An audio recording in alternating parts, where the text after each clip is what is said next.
Bueno, no me acordaba que ya me había avisado que faltaban pocos minutos y quedé hablando sola. Bueno, estábamos con el tema del símbolo de la paz. Hablábamos cuando...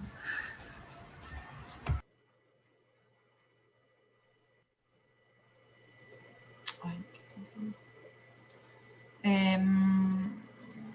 Bien, ahí, bueno, de todas formas, ojo, que no, con cualquiera de los ejemplos que pongamos en este punto, de la paz, por ejemplo, y del símbolo esto que comentábamos recién, de la bomba atómica invertido, y bueno, yo estaba pensando concretamente en la paloma blanca, ¿no? Como símbolo de la paz. Me parece que es más universal por ahí que el símbolo, el otro, el que asociamos al movimiento hippie de los 60. Nos estamos cambiando, nos estamos pasando a otro tipo de signo, no estamos hablando de iconos, sino que estamos hablando de símbolo. Entonces ahí en realidad el análisis que podemos hacer es distinto, pero bueno, en un punto se está representando algo que es eh, que no es concreto, que no es tangible, que era la pregunta de la compañera.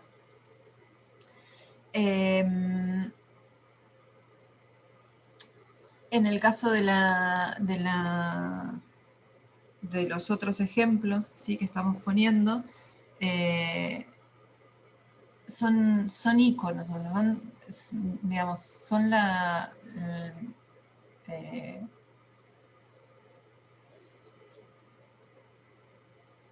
representación por semejanza física, ¿sí? Para que estemos todos, ¿sí, no? Está diciendo entonces que son la representación por la semejanza física de ese elemento, de ese objeto del mundo en nuestro imaginario, ¿sí?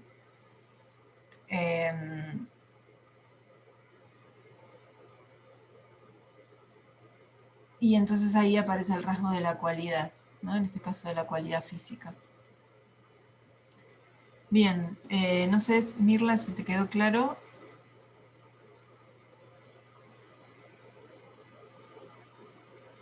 Bien, entonces, tenemos por un lado los signos, perdón, dentro de los signos de la segunda dicotomía que propone Peirce, ¿sí? Tenemos tres tipos de signo. El primero al que hace referencia es el icono, y el icono tiene esta particularidad de reemplazar el objeto del mundo al que reemplaza como signo, ¿sí?, a partir de cualidades, a partir de características físicas, sobre todo. Algunas, ¿no? Evidentemente. Van a ver que Peirce hace una división también dentro del icono y habla de tres tipos de...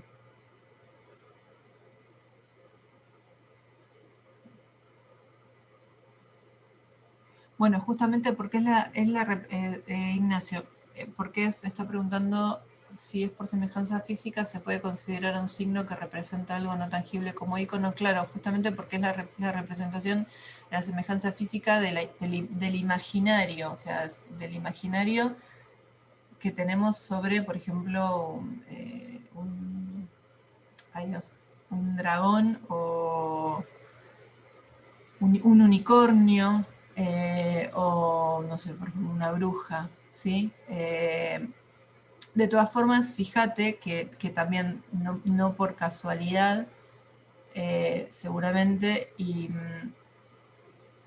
eh, y para despegarnos también por ahí del concepto de símbolo, son los tres ejemplos que estoy poniendo, son tres ejemplos de objetos del mundo que, si bien no existen, son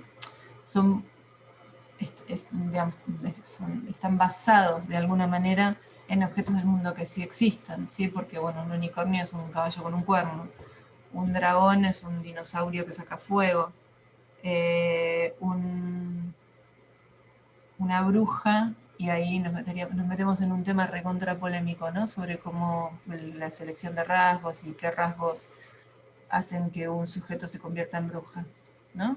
De qué manera la sociedad utiliza qué rasgos, ¿sí?, para tirar qué mensaje. Eh, digo, ¿no? Si uno tiene que... Digo, las brujas no existen, ¿no? Entonces, si uno tiene que representar físicamente una bruja, ¿qué rasgos utiliza? ¿Tiene que ser una mujer? Tiene que ser vieja, tiene que ser fea.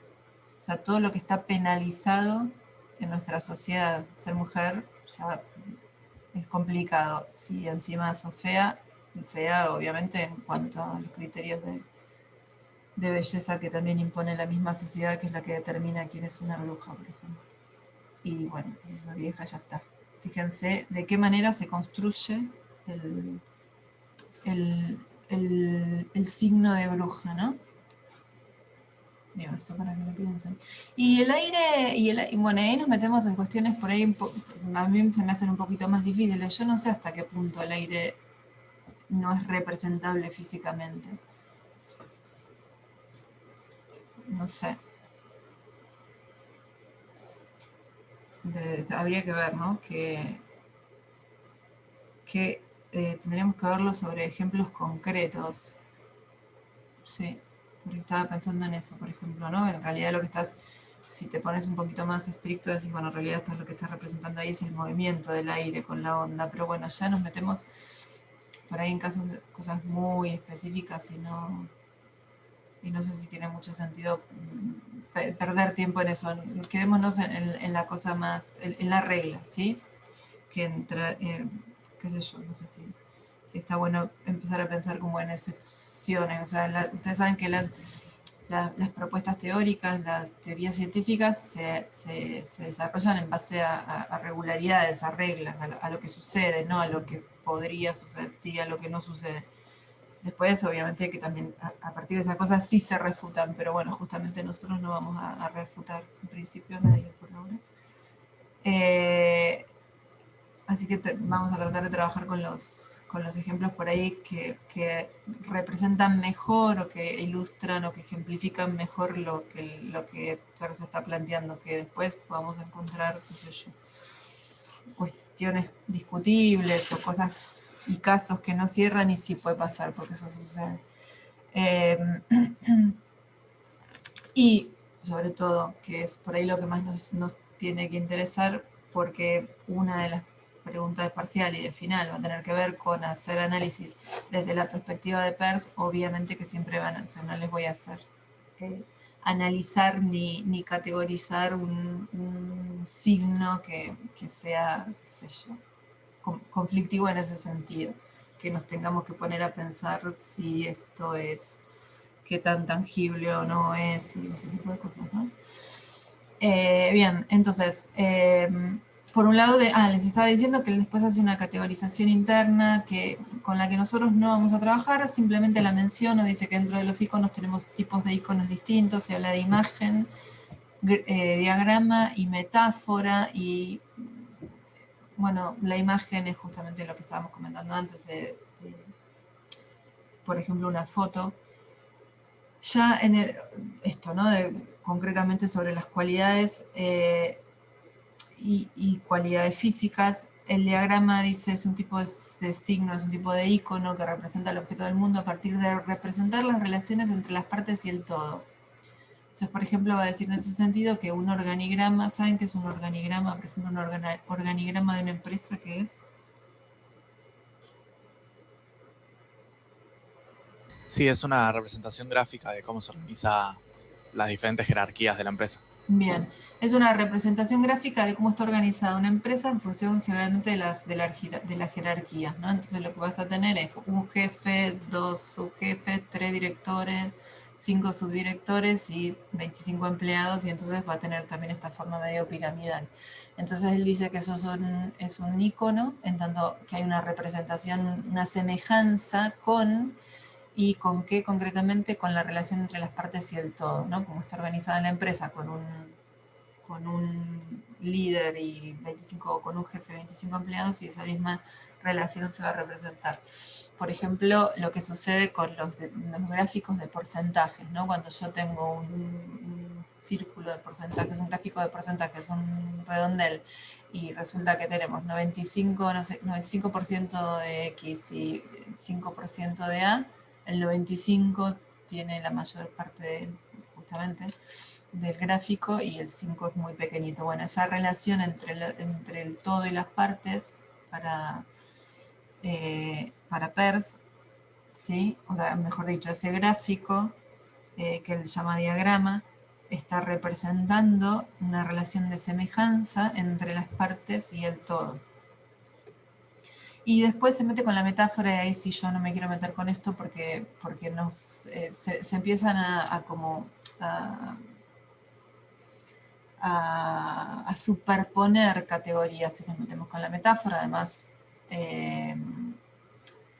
bueno, implicaría como otros conocimientos justamente sobre lo que significa la metáfora y todo ese tipo de cosas, pero, digamos, tiene un poco de sentido lo que plantea de poner la metáfora dentro del icono, porque de hecho una metáfora es una relación que se establece entre dos elementos a partir de alguna semejanza, ¿no? Digamos, el elemento metafórico reemplaza al elemento literal porque en algún punto se le parece. Entonces, cuando decimos la pata de la mesa, ¿sí? La mesa no tiene patas estrictamente porque no es una persona ni no es un ser vivo, ¿sí? Los que tienen patas son las personas y los animales. Entonces, ¿cómo podemos hablar de pata de la mesa? Y bueno, hay una relación de semejanza entre la estructura de la mesa y sus cuatro patas justamente y la cosa física de un cuadrúpedo en donde tiene cuatro patas, y entonces se supone que esa expresión metafórica, la pata de la mesa es una expresión metafórica, está haciendo referencia a esa relación de similitud con el elemento literal que sería un animal de cuatro patas. Pero bueno, esto lo comento simplemente porque está en la bibliografía, pero nosotros no vamos a trabajar con esta distinción. Vamos a trabajar con la segunda tricotomía, icono, que es lo que acabo de comentar, índice, que es el segundo tipo de signo que propone Peirce, y el índice, vuelvo antes, decíamos, son estos que estamos describiendo, estos que estamos definiendo, son tipos de signos que reemplazan a un objeto de la realidad, ¿sí? ¿De qué manera reemplaza el índice al objeto de la realidad con el que está relacionado o al que está reemplazando? Lo reemplaza a partir de una relación de contigüidad con G. No es continuidad, sino contigüidad, ¿sí? Es decir, que son contiguos, que son, dice Peirce, forman parte de la misma experiencia. Están relacionados en el sentido en el que el índice, el signo, necesariamente nos lleva al objeto. Y es de todas las categorías, de estas tres categorías con las que estamos trabajando, por ahí la más compleja, porque nosotros en general le decimos índice a un montón de cosas en nuestra vida cotidiana que está perfecto, que lo digamos, qué sé yo, si se nos entiende está todo bien, pero que no encajan de ninguna manera con lo que plantea Peirce. Para Peirce, un índice es un signo que reemplaza al objeto del mundo a partir de una relación de contigüidad. Forman parte de la misma experiencia, están juntos, ¿sí? Por ejemplo, entonces, ¿cuáles son los ejemplos que él va a proponer de índice? El que nombramos primero de todo cuando empezamos a hablar de Peirce, el de la nube como índice de tormenta, ¿sí? Después, otros ejemplos que pone el humo como índice de fuego, ¿sí?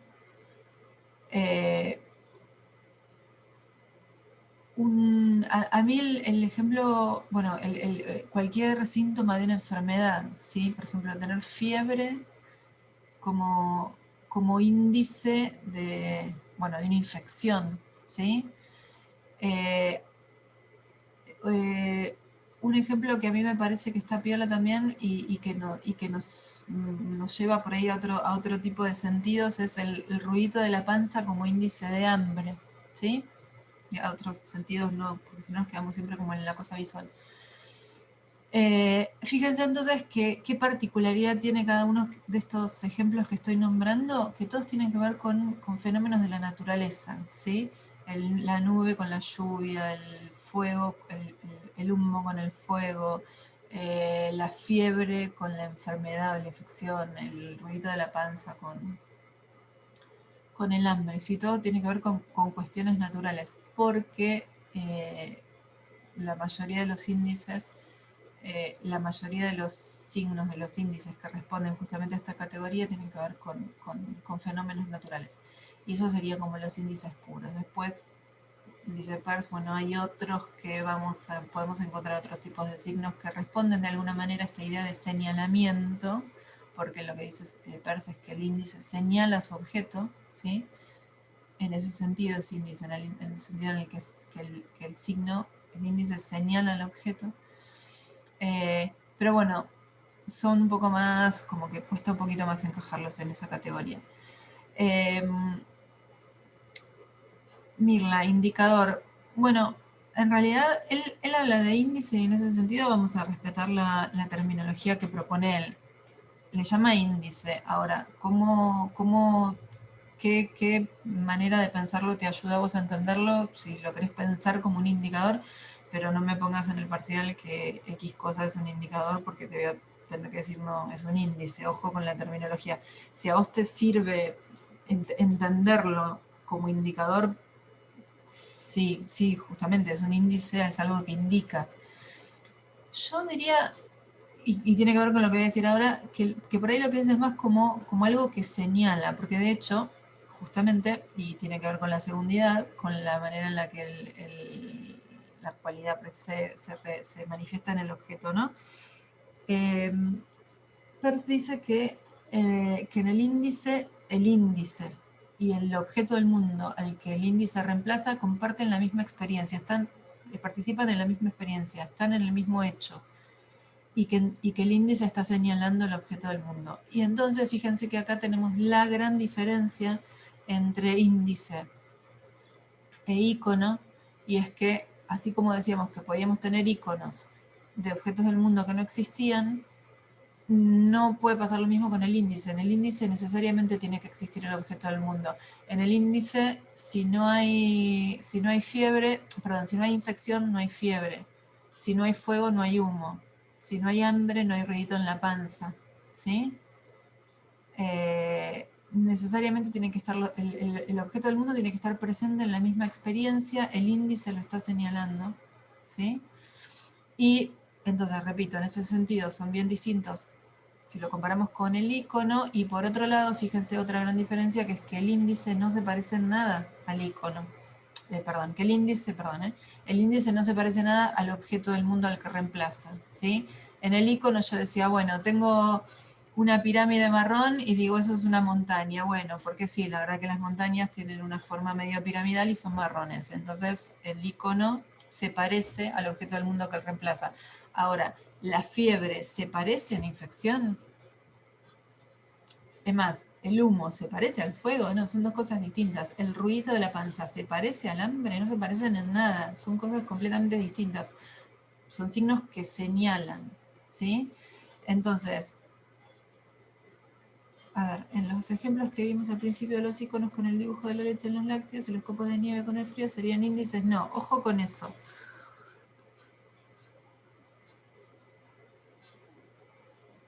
A ver, ahora hagamos una cosa, Ignacio, si te parece. Primero termino de definir los tres porque así termino las definiciones y después empezamos a discutir con los ejemplos, que bueno, de hecho es lo que vamos a hacer para la clase que viene. Vamos a trabajar con ejemplos y podemos retomar los que estás proponiendo vos.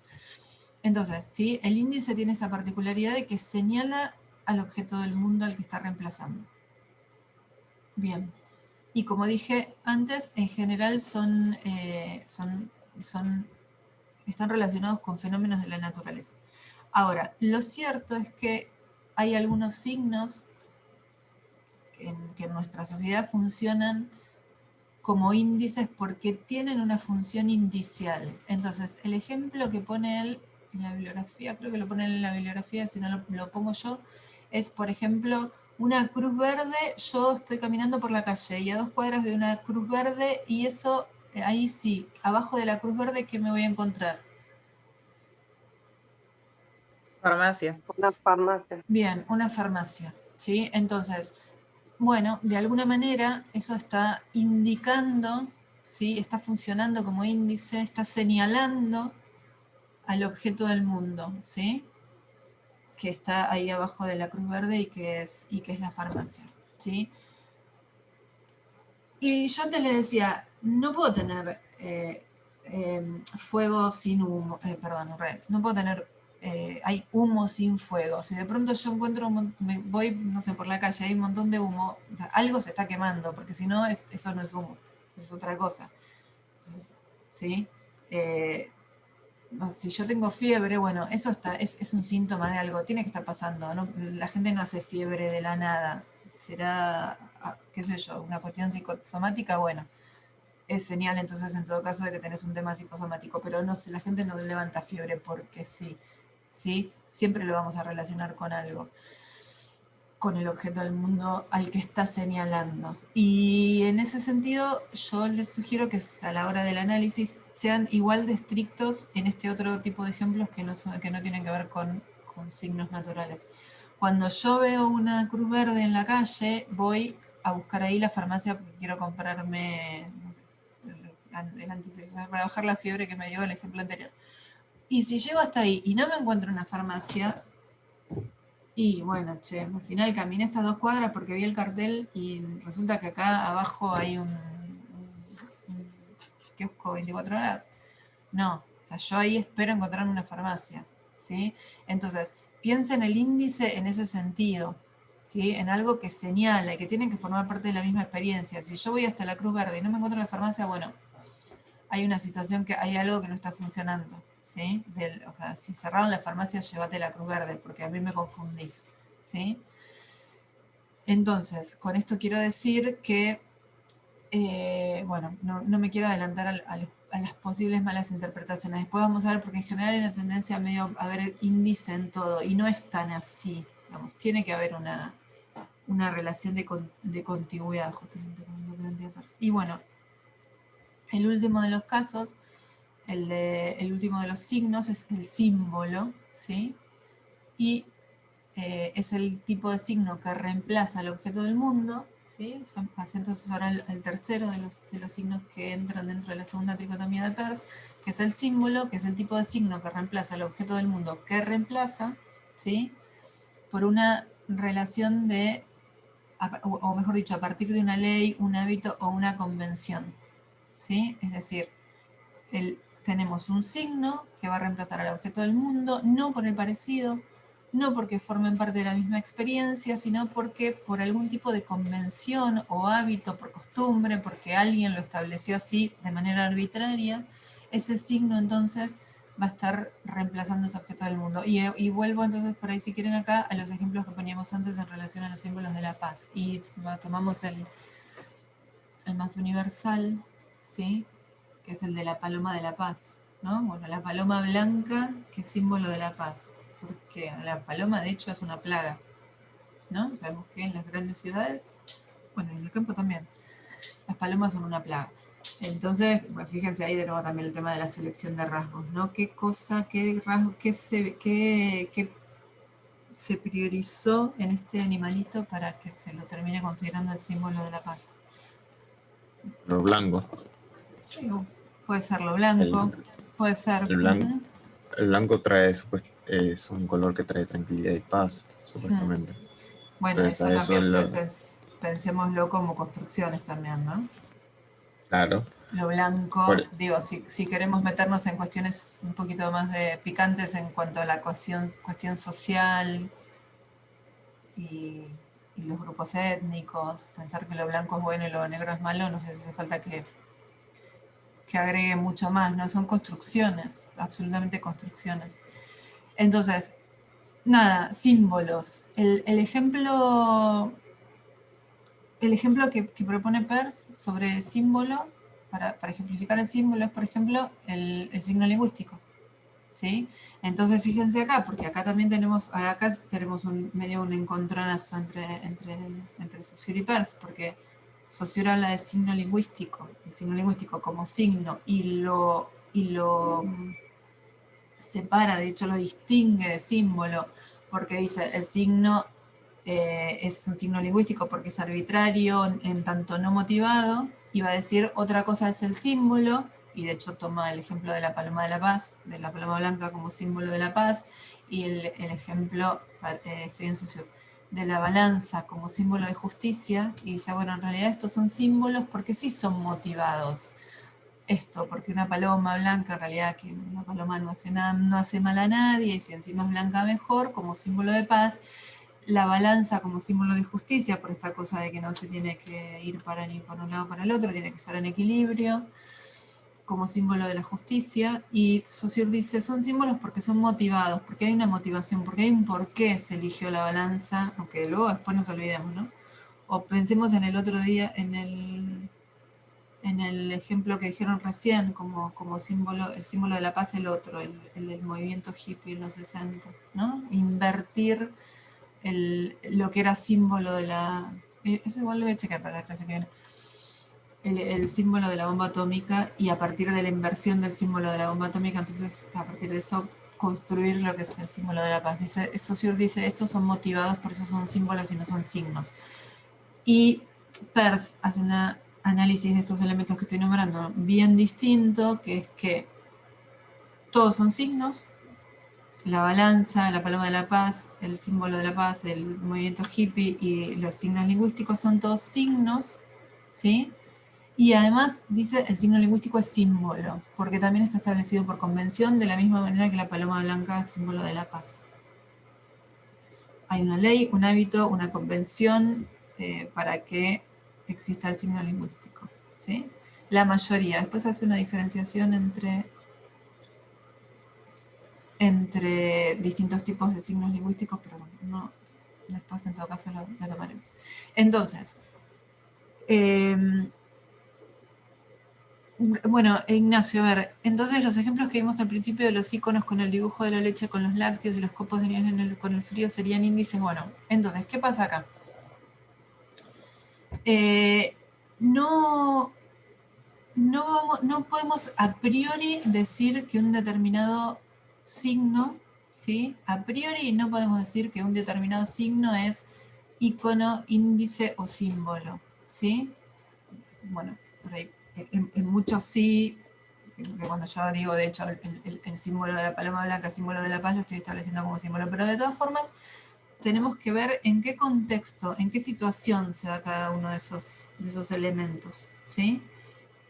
Es necesario el contexto, porque por ejemplo, si vos me decís el dibujo de la leche con los lácteos, bueno, en ese caso, si yo tengo un dibujo de una botella de leche en un libro sobre, no sé, sobre alimentación, tipos de alimentos y qué hay que comer y qué no hay que tomar y qué no, en ese caso, si yo veo este dibujito, ¿sí? De algo que reconozco como una botella de leche, en ese libro va a ser un icono, ¿sí? Porque va a decir los lácteos, la leche, actualmente existe la leche, no sé, sin descremada, la leche X, la leche no sé qué sé yo, toda una explicación sobre la leche. Y en ese libro, en ese contexto, va a ser un icono. Ahora, bien, si yo voy caminando por el coto y veo allá lejos un cartel en donde está esa botellita, a la que asocio como con la idea del lácteo, y voy hasta allá, lo más probable, si está bien ordenado el supermercado, es que me encuentre los lácteos. Y en ese contexto puntual, entonces, ese elemento está funcionando como índice. ¿Sí? Ahora, yo no puedo decir de nada, y esto es importante que lo pensemos, que lo tengamos en cuenta, y lo tengamos en cuenta teóricamente, y que lo tengamos en cuenta también para el análisis que vamos a hacer de estos elementos, no puedo decir de nada que a priori es una cosa u otra, ¿sí? Porque ya te digo, ese mismo elemento, no quiero llamarlo de ninguna manera y usar términos de la teóricos que sean otra cosa. Ese mismo elemento, ¿sí? En un bueno, o por ejemplo, si yo encuentro ese mismo elemento en una publicidad de Coto que anuncia las ofertas del fin de semana, ¿sí? Y ojo, que acá no se confundan con el término anunciar, porque anunciar no quiere decir indicar, ¿sí? Nada, hay una publicidad de Coto que dice que el fin de semana los lácteos van a estar de oferta, entonces aparece ese grafiquito, eso no es un índice, es un icono. Ahí claramente es un icono, ¿sí? Ahora, si, como estás diciendo vos, si vas caminando por el supermercado y eso te sirve para ordenarte a vos y saber dónde están los lácteos, ahí está funcionando como índice. ¿Se entiende, Ignacio, ahora?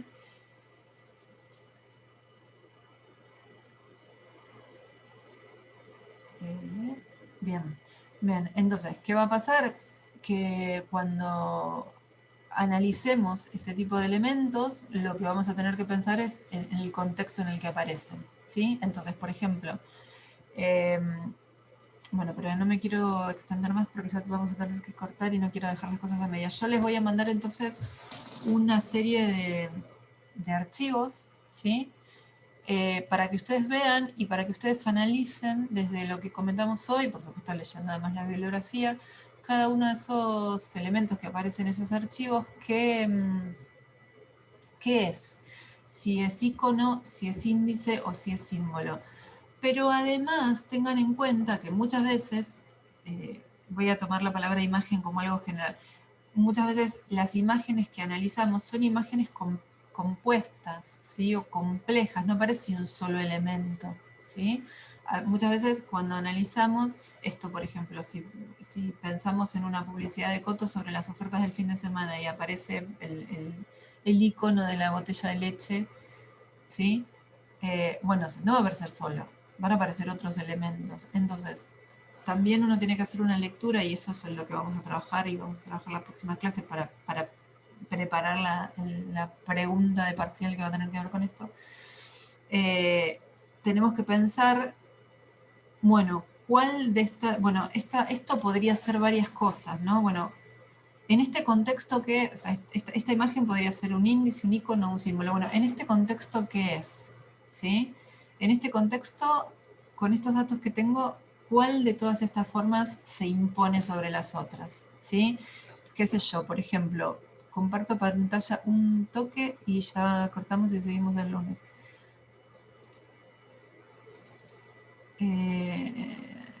A ver.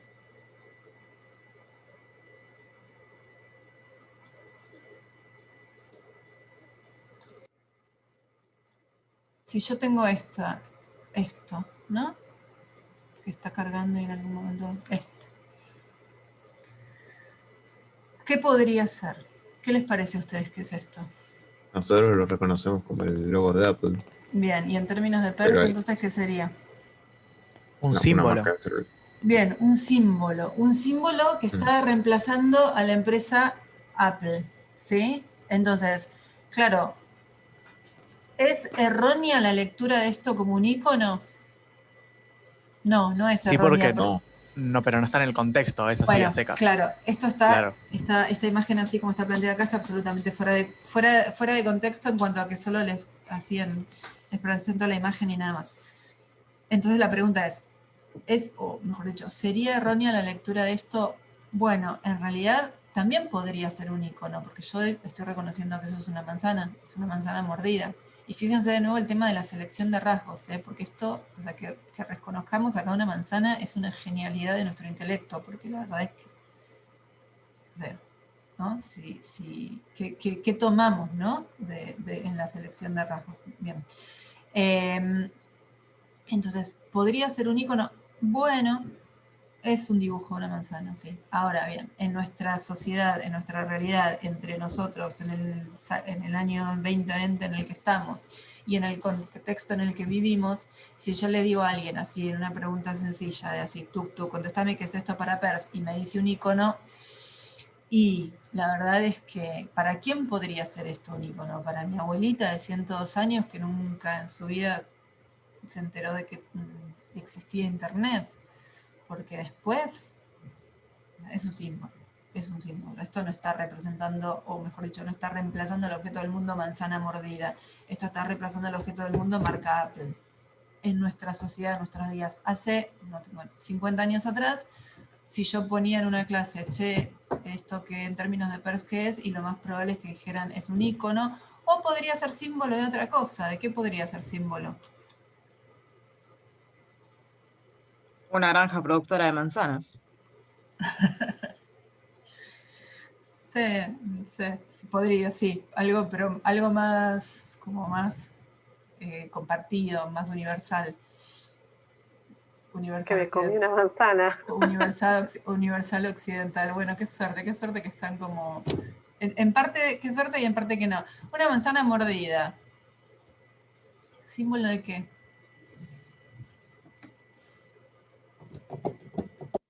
Bueno, qué bueno. Bueno, yo me tenía una cuestión más religiosa. Y sí, buenísimo, buenísimo que no sea lo primero que se les venga a la cabeza. Símbolo de pecado, de perdición. Y volvemos a la No, figura de no.